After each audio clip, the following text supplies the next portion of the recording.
Here we go. First, we've been asking for a long time, for thousands of years, what's everything made of? And can we break it down to its constituent parts? So I'm going to start out by giving you the history, and you can kind of see guesses that might have made sense, but then as we learned a bit more, we had said, oh, that guess doesn't explain this weird behavior. There was some Greek philosophers around 2,500 years ago.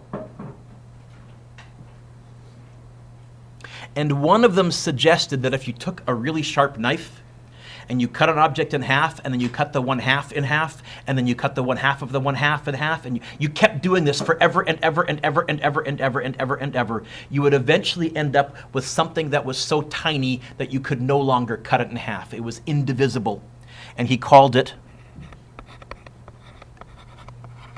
atomos, which is the Greek word for indivisible.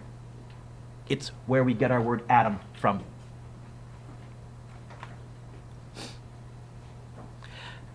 And he was onto something. However, Aristotle, who was also one of the great minds at the time, he said, garbage, you're totally wrong.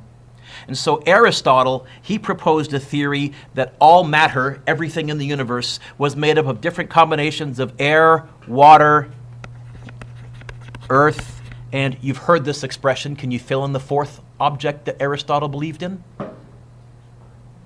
Nick? Fire. And for the next 2,000 years, even though this was garbage, everyone believed it because Aristotle was very, very dominant in his thinking. He really set science back by about 2,000 years. Who knows where we'd be right now if they hadn't listened to him. So a little reminder, always think critically for yourself. I may be teaching you things that are lies or incorrect. Ask. For a long time, not much was going on. Next time, of course, you'll sharpen your pencil before class, right? No, you can go right now, but I always will call you out. Then, in medieval Europe, we had the Alchemists. Any of you Harry Potter fans? What's the name of the first book? Okay, that's the British title, Philosopher's Stone. The other title for alchemists were philosophers. They were trying to turn lead into, what do you think? Gold. No, they wanted to make money. And they knew enough that because lead is heavy and gold is heavy, that was their thinking, trying to turn lead into bread. They're very, very different substances. I don't think they were going that way. They didn't succeed. But along the way, because they were taking meticulous notes, they made lots of good discoveries and found lots of new elements. Then around 1800, really not that long ago on the science-y scale, came John Dalton. He showed why scientists, why alchemists have been wasting their time for hundreds of years, and he showed that Aristotle was wrong. While Dalton's theory has since been improved, it was a good start in the right direction. Here's what he said. He said, in his model, atoms are solid spheres. Think a tiny bowling ball, solid all the way through. We've since learned that's incorrect, but this model that he proposed is going to explain a fair bit. So here is his atomic theory. He imagined atoms as tiny little balls like that. Again, a good analogy is imagine a little tiny bowling ball, really, really, really small.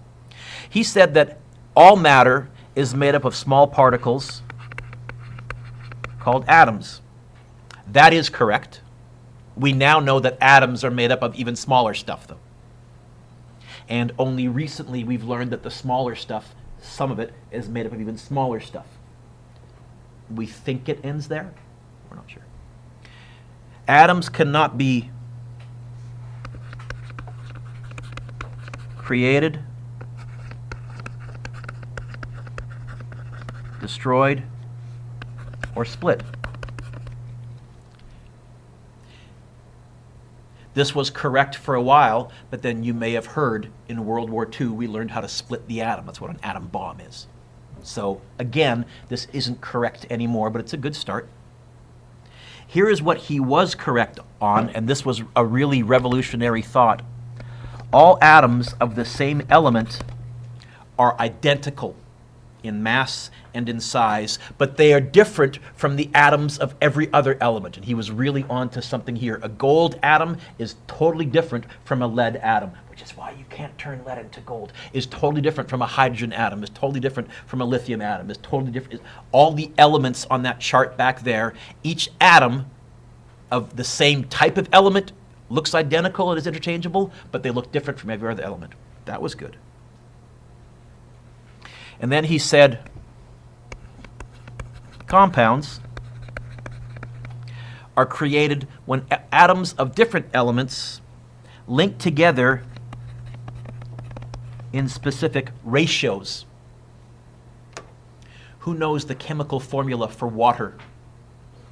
You probably all do without realizing it. Yeah. Oxygen. Just quote it. Something. H2O. Okay. And so what he would have said is H2O, 2 hydrogens for every oxygen. That's the ratio. And you need that every time you want to make a molecule of water. He was right on that as well. What he couldn't explain was how they were combining, why they were combining, why the ratio was the way it is. We'll get to that later. We'll show why it has to be 2 hydrogens and 1 oxygen, and why it doesn't work with 7 hydrogens and 1 oxygen.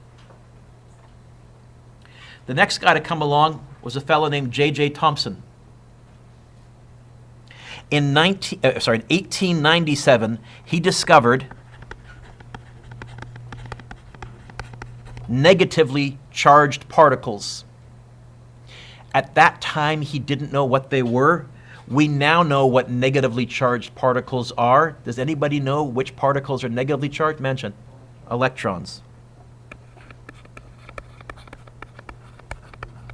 We're going to learn to abbreviate most of this later on in the notes or in the next lessons, but for now we'll write them out longhand. Once you learn the abbreviations, Quentin, as far as I'm concerned, you can use the abbreviations in sentences and I'll figure out exactly what you mean.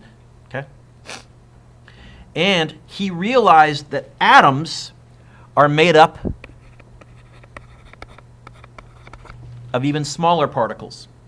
So here was his idea. Dalton said atoms were like a bowling ball, solid all the way through.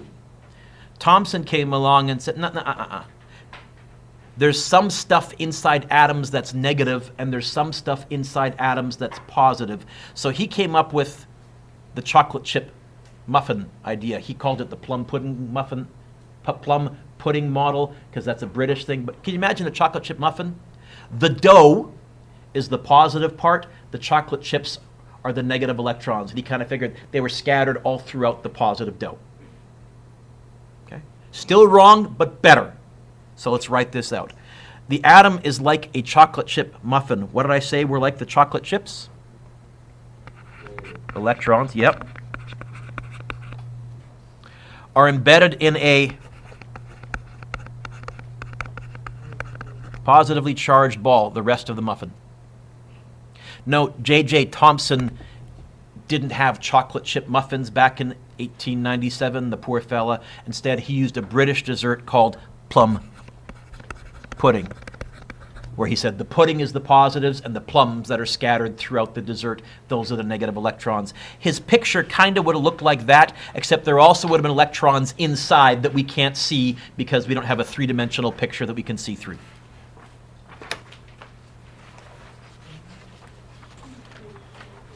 Better. Still not perfect. Are you with me so far? You've all turned the page. Put your pencil down.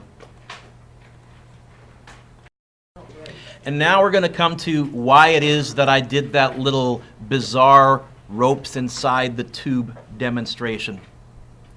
Ernest Rutherford, he's often called the father of nuclear physics.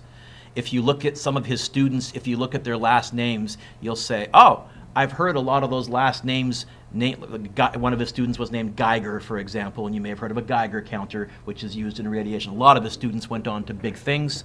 He did a very, very famous experiment. I'm going to ask you to describe this experiment on a test or a quiz, okay? But we're going to spend lots of time talking about it. No, David, I just told you a test question. So it's not, oh, I'll ace that question, no surprises. Yes. That's how it works, my friend. Proud Canadian moment, he did this experiment at McGill University in Montreal. Okay? What did he do?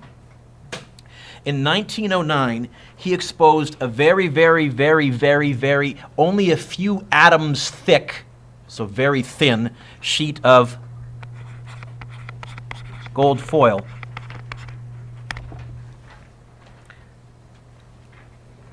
to a stream of high-speed, heavy, positively charged particles called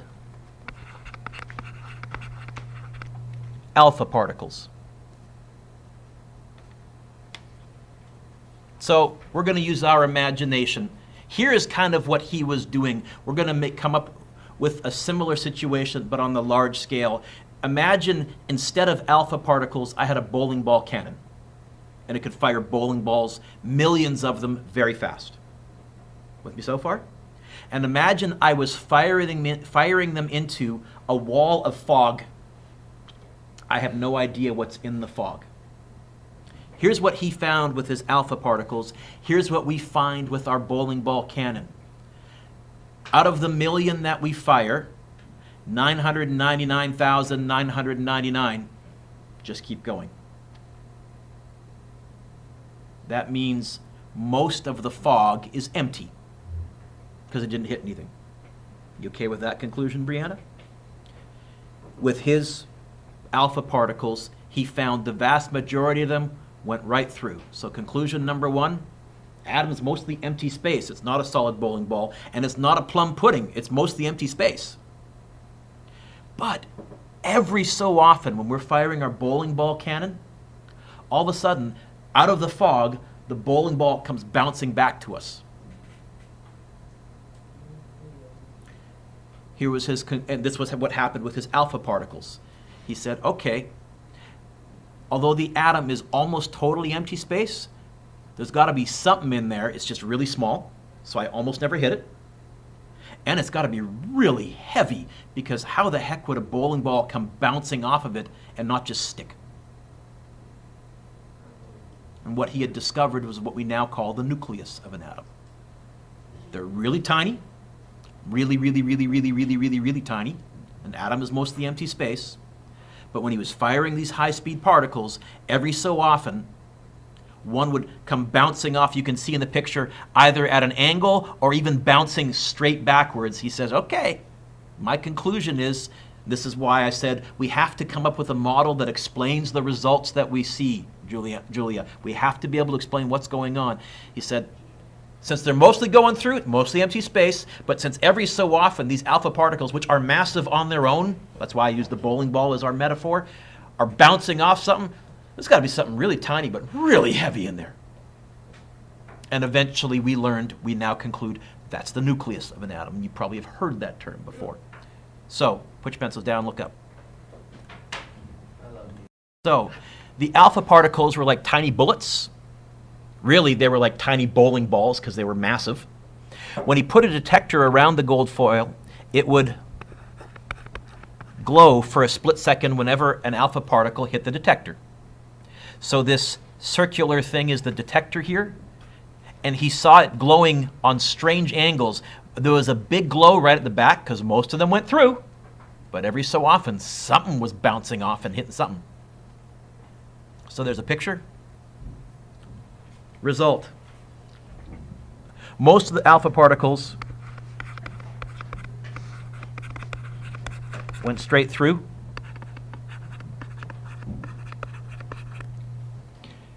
Conclusion.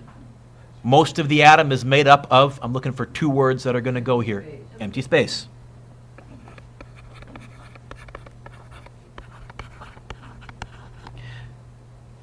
But he was astonished to see that some of the alpha particles rebounded.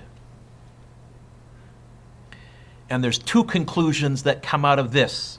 The first is they must have hit something really massive. Why? How do you know it's really massive?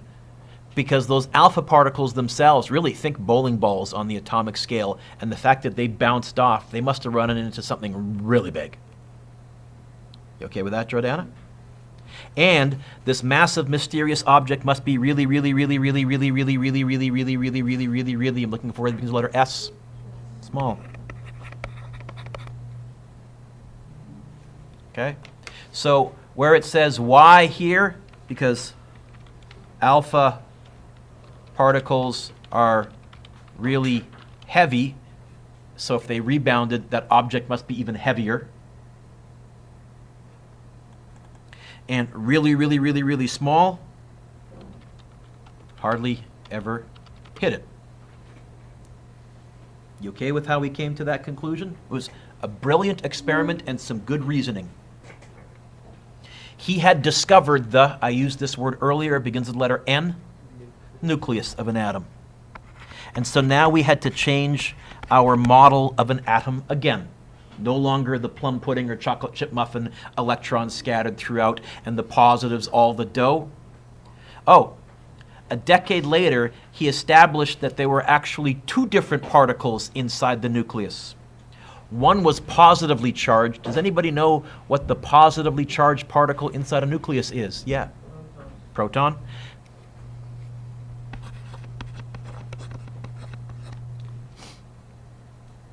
Neutron. The neutron actually only got isolated in the 1930s. Because it's neutral, all of our usual tricks of using a high voltage and positives and negatives to pull charges around don't work on it. So we had to come up with some very clever ways to try and isolate it. Someone has redone that experiment, so I'll show you. This is the Rutherford experiment. Put your pencils down. So Rutherford's model then had, don't write this down, just watch. We had a nucleus with protons and neutrons, and then he had the electrons just kind of scattered willy-nilly all over the place. That only lasted a little time. How many of you ever heard the word quantum physics or quantum? Why? What's quantum physics? So here comes Niels Bohr, one of Rutherford's many students. He proposed that electrons surround the nucleus in specific energy levels or shells. We used to call these orbits, but do me a favor, cross out the word orbits. This reinforces an incorrect misconception that somehow the electrons are circling the nucleus like planets. So although you'll often see some of the videos that I'm showing you talk about electron orbits, because they still use that phrase in the US, really now we like to say they're in shells. They're not moving in circles like planets around the sun. They're in shells. So shells it is. Next page. Neon lights are a great example of this. For neon gas, when electricity is added to neon gas, the electrons pick up some of that energy and they jump up to a higher energy level, a higher energy shell. When those same electrons drop back down to a lower energy shell, they have to release that extra energy that they picked up. And this extra energy takes the form of a photon of light. I'm not going to test you on that, but it's a cool application. So, here is our current model of an atom. This is called the Bohr model. It's still wrong, but it's less wrong than the other ones. If you ask, what's the correct model of an atom? It's an equation about 5 lines long. It's a massive equation. But if you're asking us to say, what is it in the physical universe exactly, that's really tough to do. So, the atom is the smallest particle of an element that retains the same properties of that element. However, Jimmy, we now know that there are smaller particles that make up every atom. And in fact, because they're smaller than atoms, we call them subatomic particles. smaller than the atom.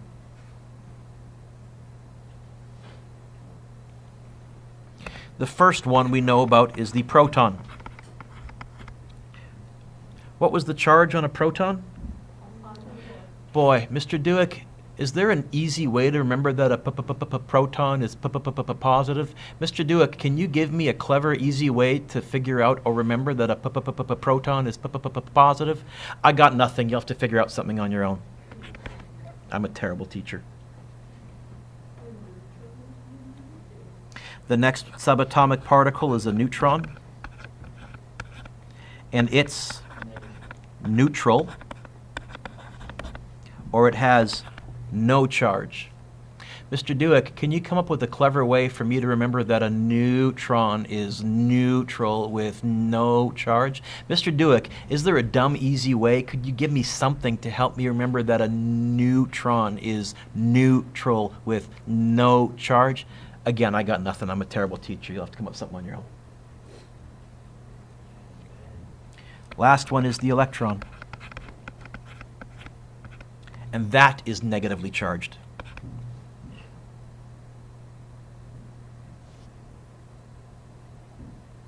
All three particles are matter, which means all three particles have mass, but the protons and the neutrons have way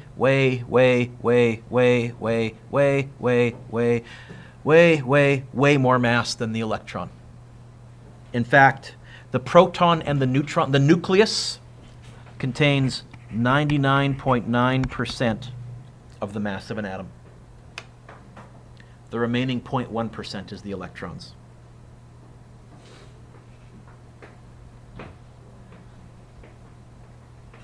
We're going to talk about electric charge. Electric charge comes in two types.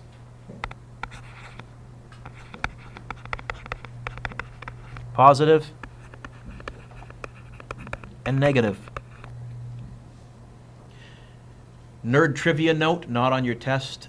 The term positive and negative, it was Benjamin Franklin who gave them these terms, and he got them backwards. He got them backwards. Knowing what we know now, if we could go back in time, we would tell Benjamin Franklin, call the protons negative, call the electrons positive. Trust us, it'll make a lot of yucky math much easier later on. But we're stuck with what he named them. Which ones have a positive charge?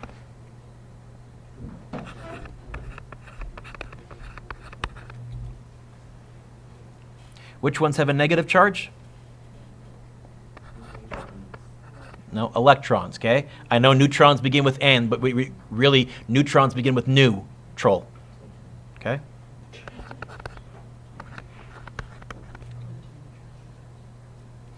Each of these charges, the charge on a proton and the charge on an electron, is the same size, same magnitude, if you want to use a fancy schmancy word for size, but opposite sign. If you add positive 1 and negative 1, what do you get as an answer? What's 1? 0?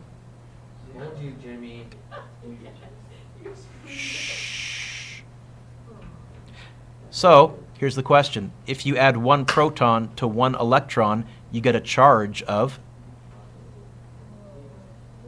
Hell yeah. 0. There's a fancy word for that. It begins with the letter N. E. Neutral. When we talk about neutral, we're not saying there's no charge. What we're saying is if you have 5 positives, you also have 5 negatives. Or if you have 10 positives, you also have 10 negatives. For what it's worth, a neutron is actually made up of a proton, an electron, and another subatomic particle holding them together, smooshed. And that's why a neutron, can you stop dropping the pencil, please? That's why a neutron has a charge of 0. I said you were going to learn some abbreviations. You can use these abbreviations for the rest of the course. The symbol for a proton, lowercase p with a little plus sign up there. P positive, proton positive. The symbol for a neutron, lowercase n with a 0. Anybody want to guess what the symbol for an electron is? Lowercase e with a? 1. Not a 1. Okay. Yeah, you can come up with P and E or whatever, but okay. Then the next column I have is relative mass. This is not going to be in kilograms because these numbers are so small, there really isn't a good unit of mass that I can give you. But if an electron weighs 1, a proton weighs 1,837, and a neutron weighs 1,836, almost exactly the same as a proton. Close enough that for most of the course, we're just going to pretend they do have the same mass. Yeah. Okay? So this is why I said the nucleus, which contains the protons and the neutrons, contains 99.9% of all the mass. Electric charge, this we already know. Charge on a proton, positive, neutral, or negative? Charge on a proton. Positive? Okay. Proton. Charge on a neutron. 0. Charge on an electron.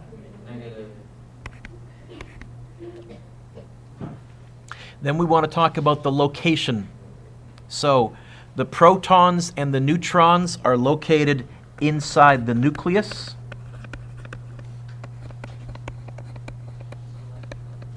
Electrons are not inside the nucleus. We now know that they are outside in, and the word I used began with an SH, not orbits. We don't like that word anymore. Shells. I like this chart. I like this chart. I like this chart. This chart is a nice question. Connor, why would I say that? Did you hear me say it's going to be on the test? Or you're the kind of student that notices when a teacher tends to emphasize certain things and you just pick up on those little hints along the way? Good for you. Hopefully you just figured out what I said.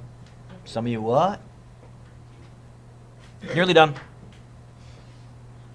So let's talk about the nucleus. It's a tiny, tiny, tiny, tiny region in the center of an atom. You can spell center ER, but in Canada it is RE. It's really, really, really, really, really, really, really, really, really, yep.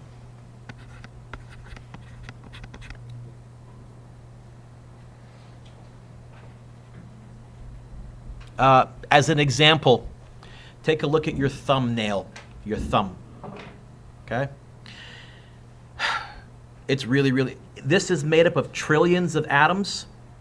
If you took one of those atoms and you made it the size of your thumb would be the size of the Earth. And that's just the atom, that's not the nucleus, which is really, really, really, really, really, really, really, really small compared to the atom.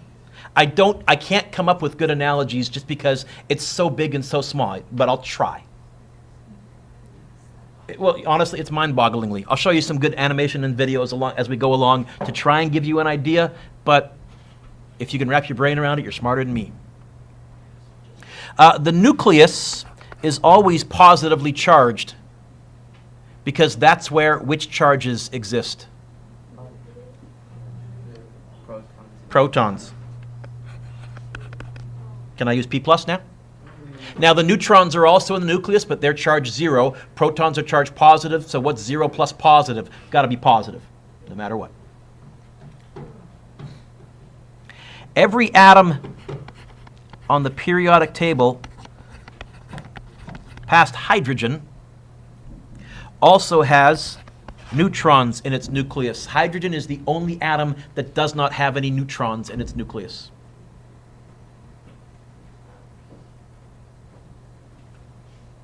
Proton, by the way, when you draw the abbreviation for neutron, make sure you make the O like an exponent, like a 0. Otherwise, you'll think it says the word no, and later on, you what? Okay, I'm serious. Protons and neutrons are held in the, what do we call the middle? Fancy word. Nucleus. And normally can't enter or leave it. We now have the technology that we can smash a nucleus apart and get the stuff out, but for the most part, we could not. Let me just pause the video for a second. Turn our next page over.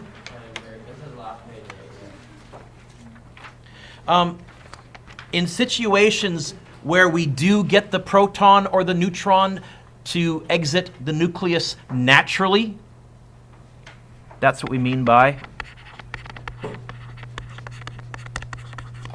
radioactive. Radioactive decay is when that nucleus slowly on its own starts to break apart. And when it does that, it will send out, for now I'm just going to say, weird stuff.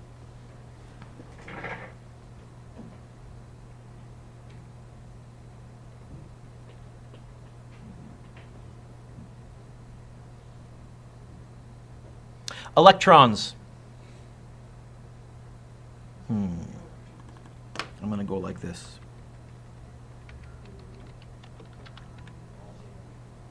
We're going to pick up with this on Friday. You're not going to get any homework right now. This goes till 9:35, and I've been talking a lot.